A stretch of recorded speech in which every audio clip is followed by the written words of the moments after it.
Hello and welcome to the Tabletop Games blog topic discussion. Alpha 1.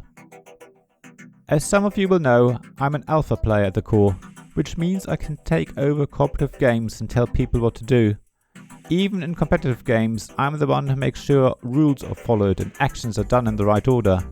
I even adjust tokens or tiles to line them up properly and ensure everything is in the right place. However, I've changed a lot over the last year or so, and I want to share my journey with you. Maybe it will give you some tips for yourself if you're an alpha player too. Let me start by looking at why I am, or maybe no longer am, an alpha player. There is, of course, an element of competitiveness. I enjoy playing games with the aim to win. I don't mind losing, and in fact, I lose most games I play. But I think it is fun building an efficient engine or playing awe-inspiring combos. None of this is intended to be to the detriment of other players, but to prove to myself that I understand how a game works and that I can play it well. Yet, in competitive games, the better I do in them, the worse others will fare. I also love to help others where I can, so in cooperative games it leads to me suggesting what other players should do, or even dismissing someone's plans and pointing out how they could make a better move. That is of course not much fun for other players who feel they basically just have to do as I say. Finally, I also want to make sure games are fair in the sense that we all follow the rules, or at least the house rules we may have set. Yet that often comes across as rules lawyering. It gets worse when rules are unclear, and we need to decide as a group how we want to interpret them, because I often argue for a decision that seems fairest to everyone, at least in my view. Most of this behavior is with good intentions, like this is for many alpha players. However, that doesn't make up for the fact that it can ruin other players' enjoyment of the game. So I had to do something to change my behavior, because I really wanted everyone to have fun playing games with me. It took me a long time to change, and I would say I'm still learning and improving. It's not a surprise that change will take time, but before you can change, you need to identify that change is needed. For me, it was a matter of being told by others, either directly or indirectly, where I went wrong. The hardest change for me was when playing cooperative games. I had to step back and allow players to make their own decisions, even if I felt they were the worst choice they could make. Playing games is always about giving people agency, a choice to do what they want to do. However, it was hard for me because I wanted us to all enjoy the game by winning it, which is fine. What I didn't realize was that I assumed that I knew best what actions would be the right ones. That is arrogant. And as soon as I worked that out, I started to improve and stopped stepping in when I thought someone was making a bad decision. The other reason why I acted in cooperative games as I did was that I assumed everyone would only enjoy the game by winning it. That's wrong. For a lot of people, it really isn't about the winning, but about the playing, about each decision, each consequence, and the story that the game is telling by what everyone does. Taking a wrong turn in a cooperative game can actually be funny and really enjoyable. It can create surprise moments which the optimal sequence of actions may have never discovered. So I was able to relax and start to enjoy the gameplay itself, rather than tense up and stress about trying to find the best way to win.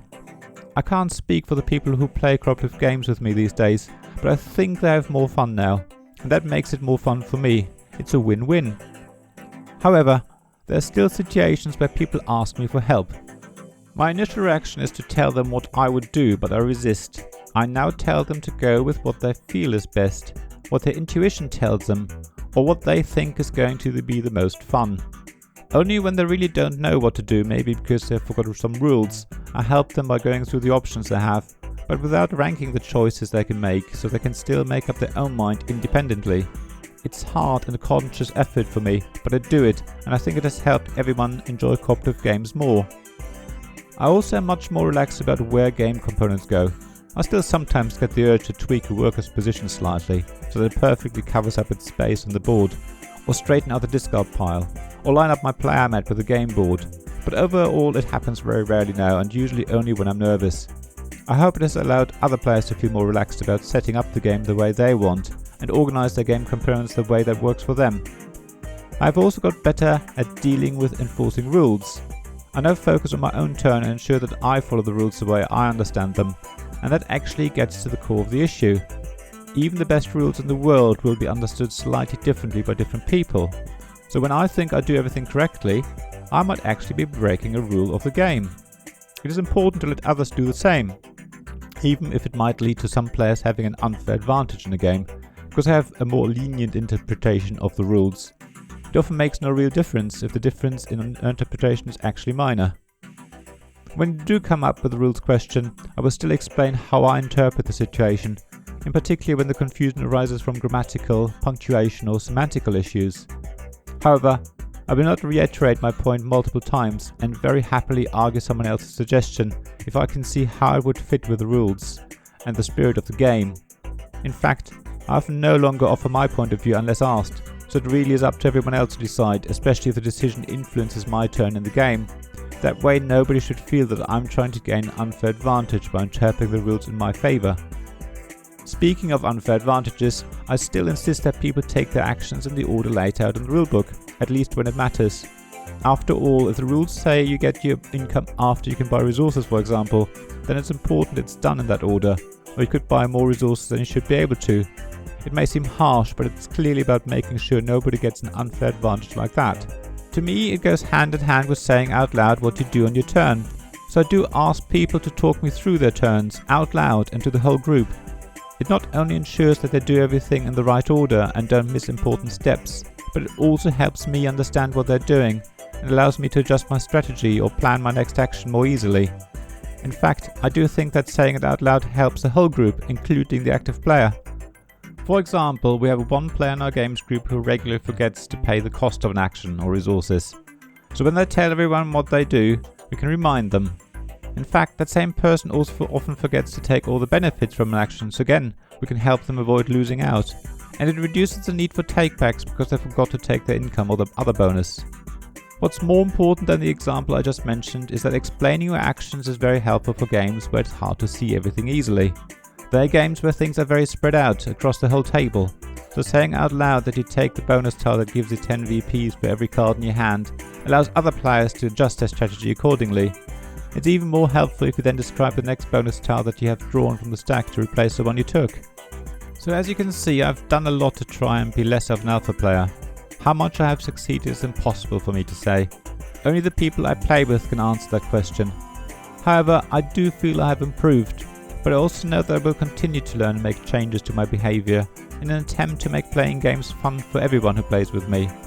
Maybe one day you and I can play a game together and you can tell me how much of an alpha player I still am. What are your thoughts on the topic? Are you an alpha player yourself? Do you think it's a good thing? How do you deal with alpha players yourself?